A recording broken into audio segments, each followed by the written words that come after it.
Hi guys, and welcome back to my channel, Car Shows. Don't you just love them? Hello.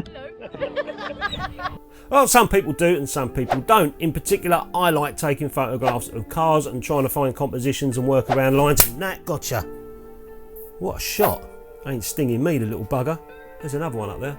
So I went to the car show with a Bronica ETRS camera and a roll of Foma Pan 400, and also a Nikon F5 with a roll of Orwo UN54 film, a 100 speed film that I've started to enjoy shooting. Anyway, I went to the car show, and as normal I'm looking for lines and some interesting compositions, but it's always a little bit tricky at a car show because there's lots of people, and you know, you've got reflections going on, you've got people in the background, so you're trying your hardest to try and get these compositions without any interruptions, but you've got to be patient and courteous at the same time. You're not the only one there.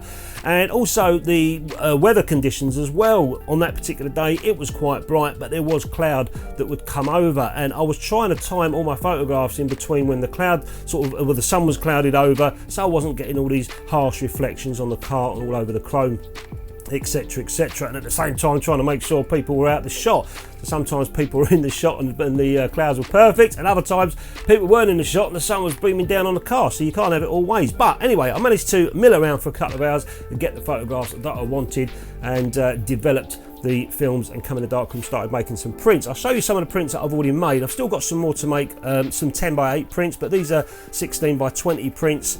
I'll just quickly show you these, and then I'll go off and show you the video what I was shooting and some of the scans that I've done, and also the reasons why I took these photographs, what was going through my mind at the time when I was taking them. So this one here, you can see, is a big ass fat wheel on a car, nice print. None of these were any jiggery pokery really under the enlarger, pretty much straight off 2.5 grade filter. There's a nice Pontiac there, 16x12 print again, quite like that shot, but I'll talk about these a little bit later on in the video. And there's another one there, looking at the back of the car, all them nice lights. These old classics, classic American cars, you love them, don't you? There's a George, shut it! That's my dog. There's a Mustang as well, and I'll talk about this particular one later on. You can see the highlight on the bumper there at the bottom from the sun, and I particularly like this photograph, even though I didn't think I was going to. So anyway, I'm going to make a few 10x8 prints, and in that time I'm going to show you guys the video and talk about some of the compositions and why I took those shots, and yeah, I'll see you in a bit. Oh, and while you're watching the video, I've put a little tiny title up there saying if you could let us know what these American cars are. One thing I don't do is when I go to car shows, I should do really, is write down what car it is I'm taking a picture of, but I always forget. I walk on to the next car and think, oh damn, what was that car called? Then I forget to take it anyway. So I ain't got a clue. British cars, yeah, not the American ones. So let us know in the comments if you recognise any of these cars, and also the year as well would be handy, or roughly.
So the interior photographs, I was trying to show more of the E-Type Jaguar dashboard, and I found this to be a little bit awkward as I didn't want to sit inside the car, and I certainly didn't want to ask the owner to reposition the steering wheel, so I took the photograph as was. Looking at this photograph, I should have done just that. I should have repositioned the steering wheel and sat in the car and got more straight on. So I realised these sort of photographs or compositions wasn't going to be exactly possible. So it was then that I decided to change my thought process for the interiors and shoot a wider area, showing more of the middle of the dashboard and also all the switches, gadgets and buttons, getting more comfortable in the landscape rather than portrait. In this photograph I noticed the shadow on the seats, and I kept a simple composition showing the bench seat and all the stitching as well, with a little bit of the steering wheel just to know that we know that we're inside a car. And that was just something that I thought of at the time. I just thought the bench seat looked pretty cool with the shadows, the sun glaring on it, and also the stitching. Now for the exteriors, some of these took quite a while to compose. I had to wait for a bit of cloud to keep the sun from glaring off of the chrome, and also waiting for people to finish gorping over the car so I'm not going to get them in the shot, and also making sure that I wasn't getting myself in any of the reflections.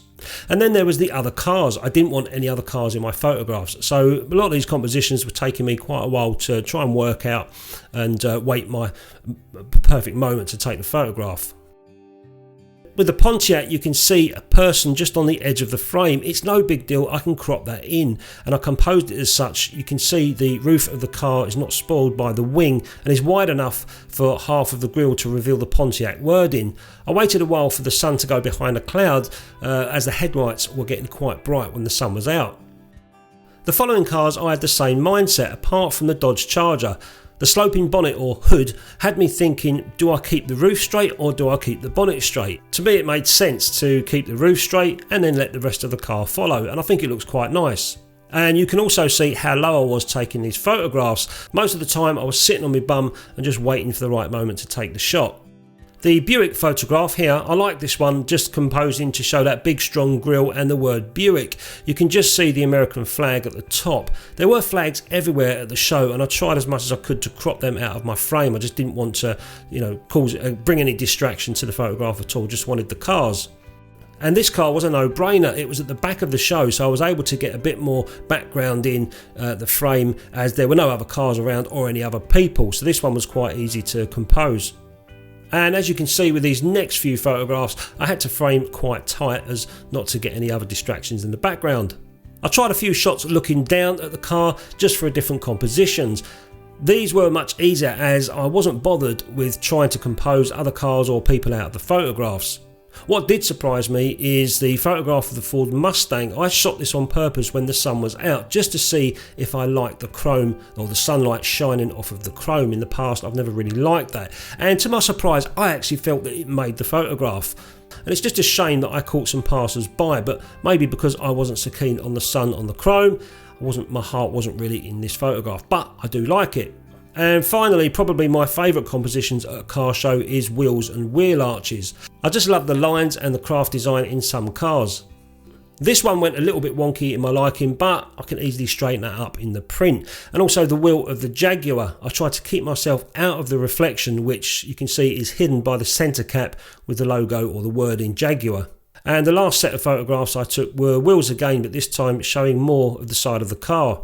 So that was all the photographs that I took, and I showed you the compositions and my mindset as well around the compositions. And like I said, it ain't easy shooting cars at car shows because of all the people and the crowds, and also you're banking on the weather as well, but it's still a great time to get out and take photographs and enjoy yourself as well. Quite had a good laugh, met up with a couple of mates, I had a coffee, they had a couple of beers, and I've just finished a darkroom session. I've just done some of those 35mm Orwo sets as well. That was the one there, print. I'll show you that without, I have to put my bins on, I can't see without these. I've got a GoPro here and I'm trying to see never mind. So that's the bench print there that I made a print of, and all these were pretty much 2.5 grade filter, a little tiny bit of burning and dodging here and there, but that's the bench seat one that I like. This is Kentmere VC Select 9.5 12-inch paper, and you can see I've composed the whole negative inside the paper there, or inside the frame.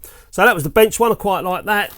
This one's still wet. This is the hopefully by now someone's let me know in the comments what car this is. I don't know. A big old American car anyway. Nice headlights on it. That's another print that I made. That one's still drying, so I'll put that over there. And these ones are now dry. This was the Dodge Charger, a little tiny bit of dodging underneath here. It was just getting a bit too dark, and also a little bit of dodging on the grill, but it come out really nice, that one there, the Dodge Charger, and I'm glad that I made that composition instead of making the bonnet wonky like I said. That one there, I don't even know what car that is. I should take these, I should write notes, shouldn't I? But that one came out nice as well. Again, they scan well, but they printed, I think, even better. So that's a nice print there. And some of these prints have got little tiny specks and dust marks from the negs, but that doesn't bother me on these sort of photographs. On a seascape it does, but this sort of stuff, it doesn't really bother me that much. But there's not too much. There's a little tiny spot on this one, but that's no big deal. But and that's another one there. The car at the back, I don't even know what car I don't know what car this is. I'll have to go through the comments to see what the cars are. But anyway, so they're the prints that I made, and the other bigger ones I'm going to be putting in frames for my home indoors. I need to start filling up a few more walls with some new prints. And some of you might think to yourself, well, why not take a big scrim or a sunscreen or something like that? I'm at a car show. I'm not going to sit there and do a, you know, if I was to take a car out purposely, I'd probably have someone holding a scrim for me just to block some of the sun's highlights on the car. But you're not going to do that at a car show. You're just going to enjoy yourself and take pics. And that's what I did here. So anyway, guys, I hope you enjoyed the video. Thanks for watching. If you did watch until the end, just me going around to car show, taking some pictures with a couple of cameras, and then talking about the photographs that I took, and also the composition mindset behind it. I'll catch you next time.